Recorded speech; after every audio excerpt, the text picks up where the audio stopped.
While they were proceeding for the morning assembly, Joyce collapsed on the way and pandemonium set in.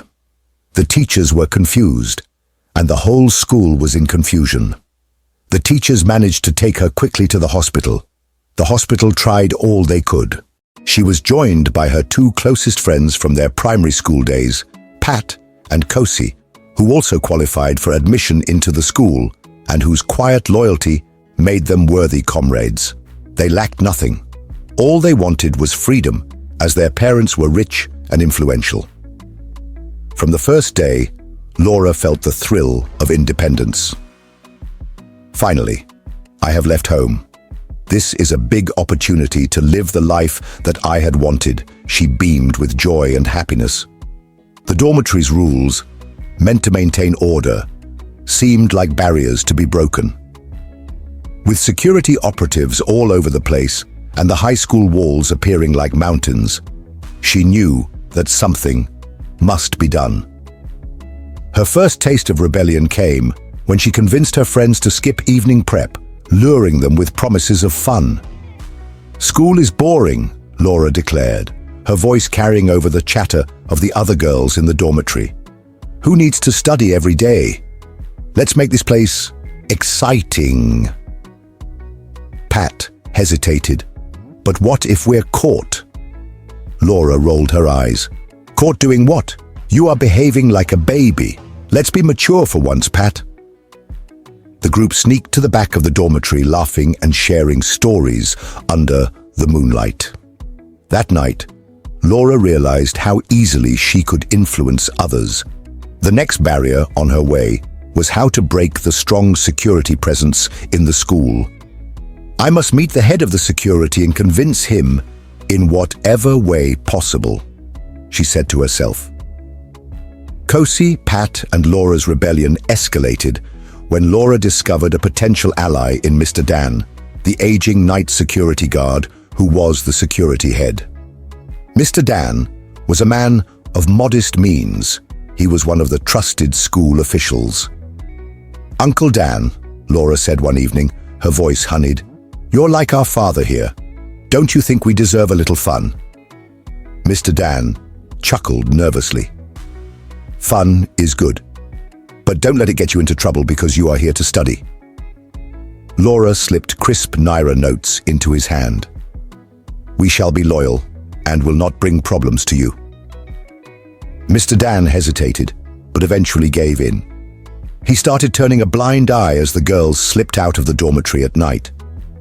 Mr. Dan always scheduled their movement in the night with the understanding that they would return very early the next morning, with goodies, of course. "Remember to return early in the morning and be careful," he would always warn in hushed tones. The first time Laura and her friends ventured out, they felt a mix of fear and excitement. They walked briskly down the dimly lit streets until they reached Club Sparkle, a popular hangout spot for the town's youth. The club was alive with pulsating music and flashing lights. Laura, Pat, and Kosi were swept into the crowd, their fears forgotten.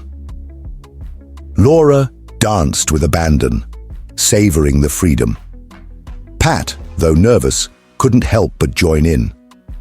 By dawn, they returned to the dormitory, their clothes smelling of smoke and their minds buzzing with excitement. "This is just the beginning," Laura whispered, her eyes gleaming.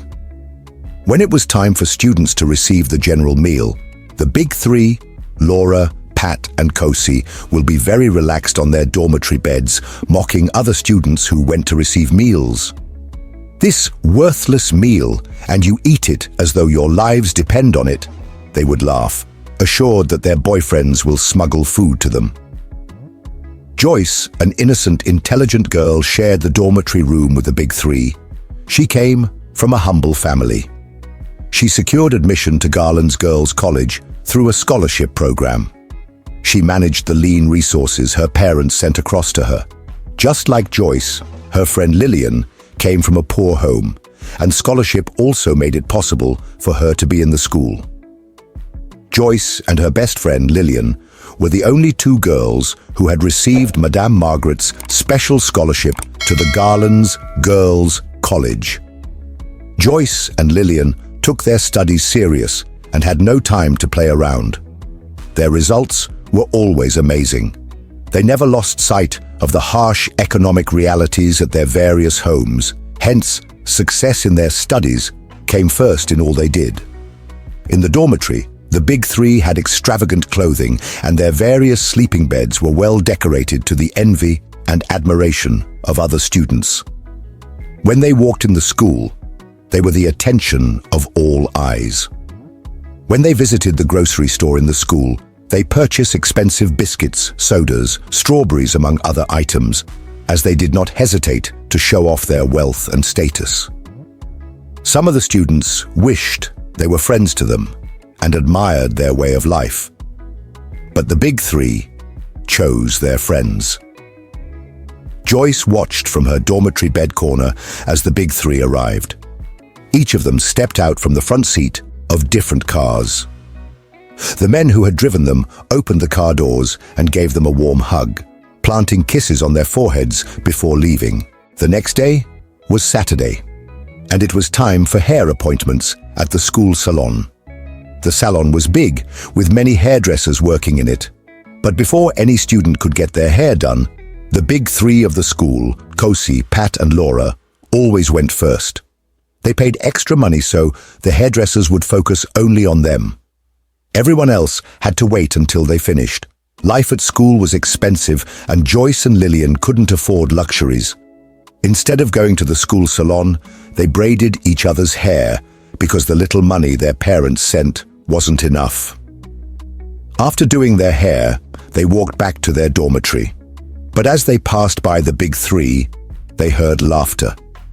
"Just look at them," Cosi mocked. "Poor, ugly girls." "They don't know that beauty is money," Pat added, flipping her freshly styled hair. Other students laughed along. At the dormitory, the big three sat on their bed munching strawberry.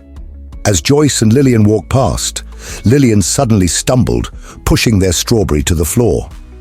"Are you blind?" Laura snapped. "Do you even know what a strawberry is?"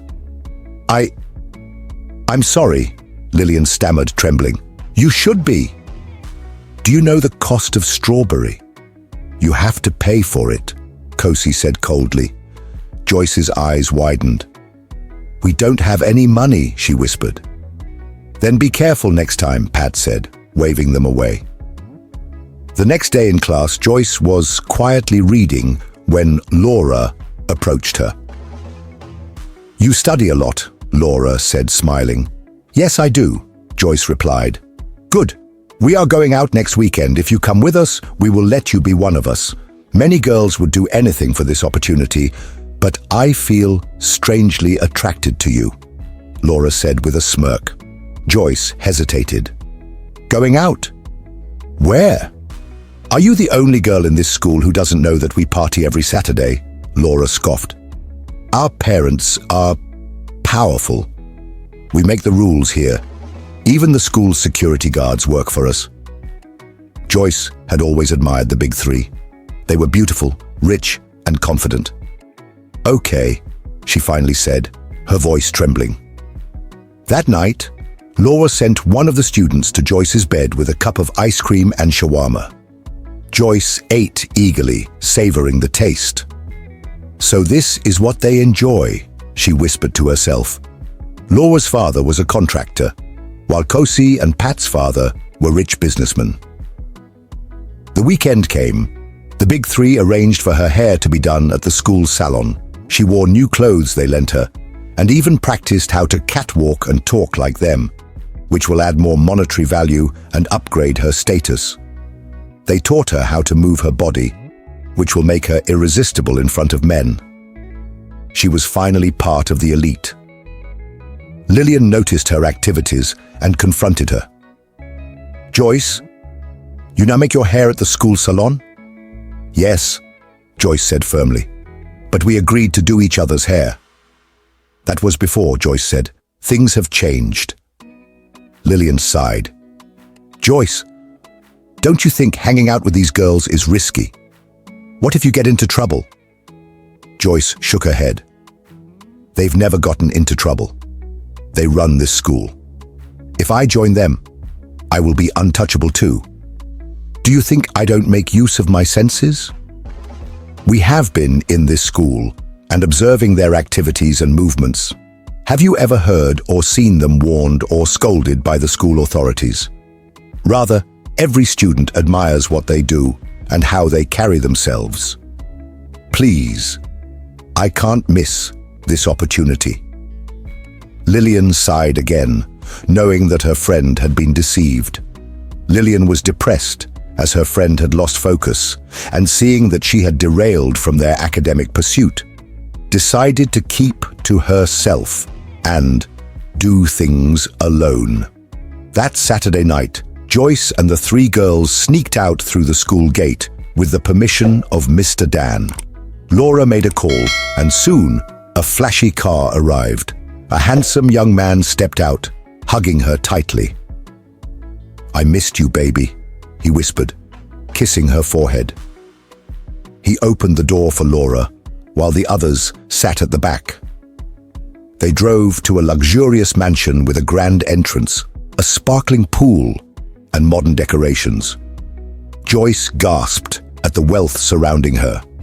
Inside, music played, and colorful lights danced across the walls. The girls immediately ran to their boyfriends, kissing them. Joyce stood awkwardly, remembering her mother's words, "Stay away from men. Focus on your studies." "Come on, girl," Pat said, laughing. "Life isn't all about books. Have fun." As Joyce stood there, a tall, well-dressed man approached her. "Hey, beautiful," he said smoothly. "Can I keep you company?" Joyce's heart raced. I'm fine, sir," she said nervously. "My name is Eric," he said with a warm smile. "And you?" "Joyce," she replied bashfully. Eric smiled. "You're really beautiful, Joyce." Just then, the other girls returned, holding glasses of whiskey. "Joyce, you didn't take your drink," Kosi teased. "You need to act like a big girl now." Before leaving, their boyfriends showered them with gifts, money, clothes, and phones. Eric handed Joyce a brand new, expensive smartphone. "Take this, my angel," he said, "and here's some money. Call me anytime you need me." Joyce couldn't believe it. She had never owned a phone before. She felt like she had finally become one of the happening girls. Back at school, while other students studied, Joyce spent her time calling Eric. She loved how he praised her and called her sweet names. Her new phone had also become a new hobby for her. At their next outing, Joyce noticed how the other girls entered rooms with their boyfriends. Soon, she was left alone with Eric. He reached for her, but she pulled away. I can't," she whispered. "My mother warned me about this." Eric's face saddened. "Then why are you here? Give me back the phone." He snatched it angrily, shoving her aside. Later, the girls scolded Joyce. "Look at you," Laura sneered. "You just lost your chance to become a big girl. You keep saying, 'My mother said.' Do we look like we don't have mothers?" Pat added. "But what if I get pregnant?" Joyce asked, with fear in her voice. Laura rolled her eyes. "There are pills for that." Joyce thought about it. Eric had promised to marry her after high school. Maybe this was what she needed to secure her future. She threw herself into the lifestyle, sneaking out every Saturday, drinking, partying, and sleeping with Eric. Every time she got pregnant, she took pills to get rid of it. But as months passed, she started feeling weak. She struggled in class, moving from top of her class to barely passing. Then, one weekend, after sneaking out as usual, dancing and clubbing all through the night, she came back and realized something was wrong. Her period was late. She went and took a pregnancy kit kept by the Big Three and conducted the pregnancy test. Alas, it was positive. Panic set in. She took the usual abortion pills, but this time, nothing happened. Days passed, and the pregnancy remained. She tried stronger drugs, but they only made her sick. Desperate, she told Laura, Pat, and Kosi. "Why will you always have problems in everything you do?" Laura snapped. "We have done this for months, and we were fine. And now, you are trying to drag us down? Stay away from us." From that day on, the big three ignored Joyce like disease. Her belly grew, and she had nowhere or no one to turn to. When she called Eric, he didn't answer. Eric, having known of Joyce's pregnancy, also started avoiding her. The next day, Joyce called his number again, and it was switched off. Joyce decided to visit Eric in his house. When she pressed the bell, the gate was opened, and a well-dressed, beautiful woman stood at the entrance. "Can I help you?" the woman asked. "I am looking for Eric," Joyce stated.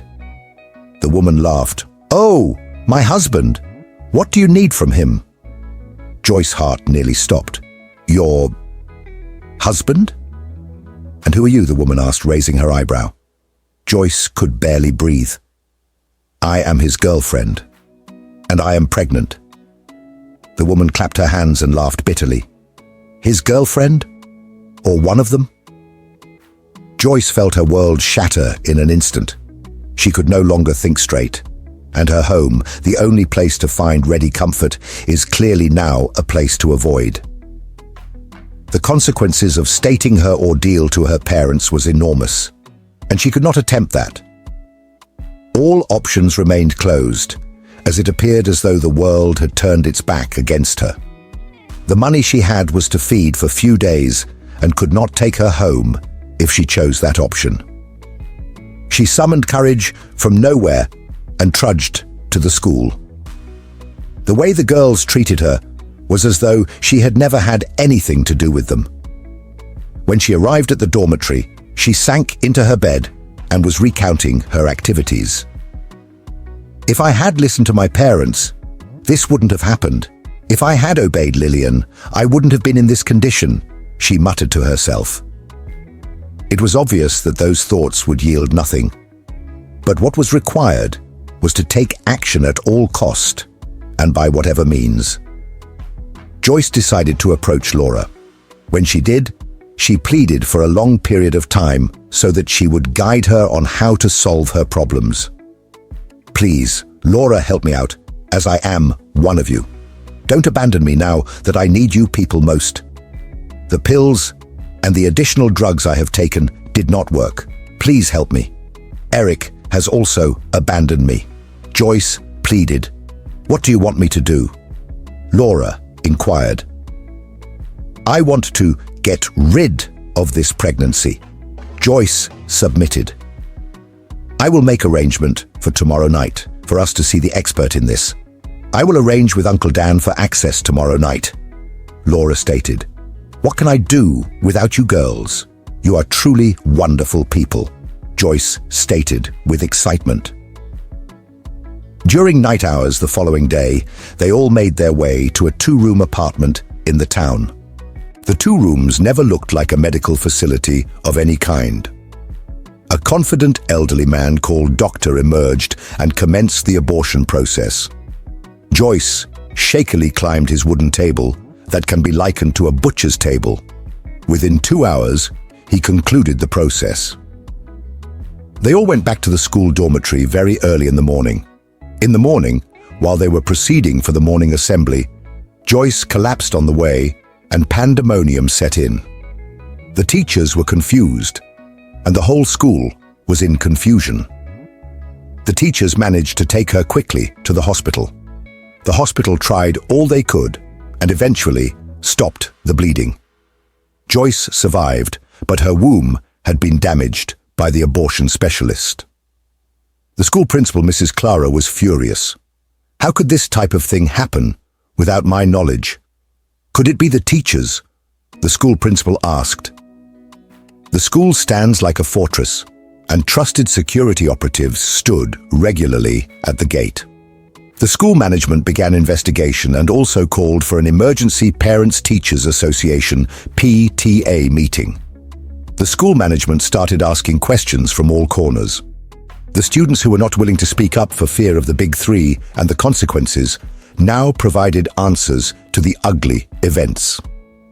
Joyce's parents were all in tears when they received the news of what happened to their daughter. They traveled to the school to discuss with the school management and to see their child.